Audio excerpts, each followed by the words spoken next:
It's awkward, which is why there are so many words for the place that we go to empty our bladders and or bowels. Yes, this is the first episode of my toilet trilogy. The trilogy begins with alternative words for the place itself. The toilet. I'll describe the many common, confusing, and downright disgusting terms. My name is Very Old, this is Good Bad English, let's do this. Mind the gap. Let's begin with some of the polite alternatives for the word toilet. The term itself comes from the French word toilette, meaning dressing room. The word toilette itself derives from the French word toile, meaning cloth, referring to the cloth draped over somebody's shoulders while they are being groomed. Exactement. Unfortunately, we also have the French to thank for the word the Brits often use for the toilet, loo. In fact, the inspiration for this toilet trilogy came from a question that I had about this three-letter word. A future fan of the show was confused as to where the Brits were going when they said they were going to the loo. As a Brit, I kind of was a bit confused because I thought the word was more universal. Loo derives from the French term garde-lou, meaning watch out for the water. This comes from the fact that in medieval Europe, people would throw the contents of their chamber pots out of the window and onto the streets. So very French. Before throwing their waste out of the window, they would shout, "Garde-lou!" The term then came to English as garde-lou.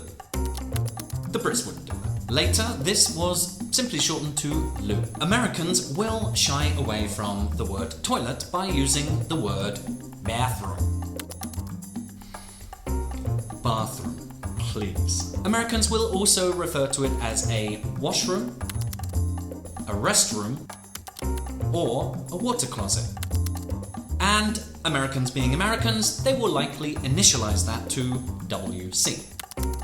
FYI, you can also call the place a lavatory, which is Latin for place of washing. Those with a penis could say that they are going to the urinals, referring to the wall-mounted receptacles for urine. Yeah, those awkward places where you stand side by side with other penis possessors.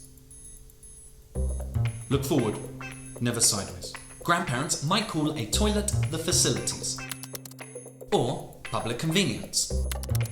They may also use the word cloakroom. Be sure not to confuse this with the cloakroom at a nightclub or a theatre. Those places will be places where you store your cloak or coat. Who wears a cloak these days? You might also hear a toilet referred to as the men's room or a ladies' room.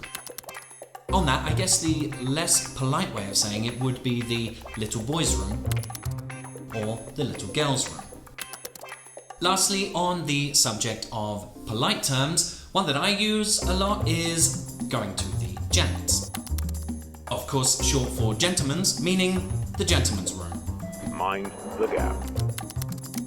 Okay, now I need to point something important out to toilet visitors from non-English speaking nations. It's becoming increasingly more fashionable for bars and restaurants to get creative with their toilet signage. In confusion, you may end up going into the wrong toilet. And if I'm honest, I myself also get a bit confused when I turn up and I can't work out what creative image relates to what gender. Pro tip, any image with a moustache is likely relating to men, and any image with a dress is likely related to a woman. Better tip, just wait and see who goes in. Some establishments will reduce the word for gender down to a single letter. As you will likely guess, M relates to male or men's, and the letters F and W will of course relate to female or women's toilets. The word unisex, if ever used, will refer to any gender that ever was and ever will be.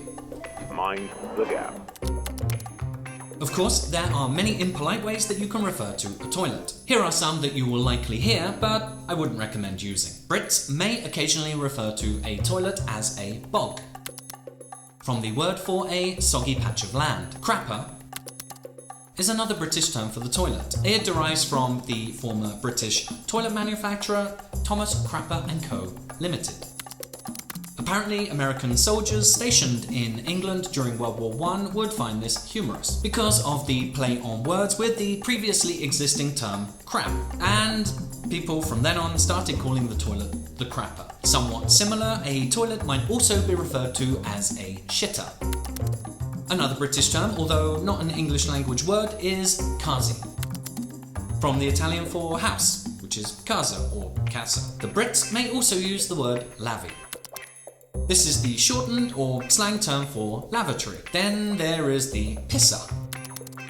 Disgusting. Americans, on the other hand, might refer to the toilet as the can or the John. I kind of like that one. This comes from the name Sir John Harrington, the 16th century inventor of the indoor flushing toilet. Lastly, in another part of the world, you might hear the Australians refer to the toilet as the dunny, which is based on the word dung, meaning shit. Mind the gap. There are no doubt many more terms and words for toilet, and we need your help in finding them. Therefore, tell us in the comments what I've missed. Once again, this is the toilet trilogy, so terms related to going for a piss or going for a shit are dealt with in the other episodes. Go check them out.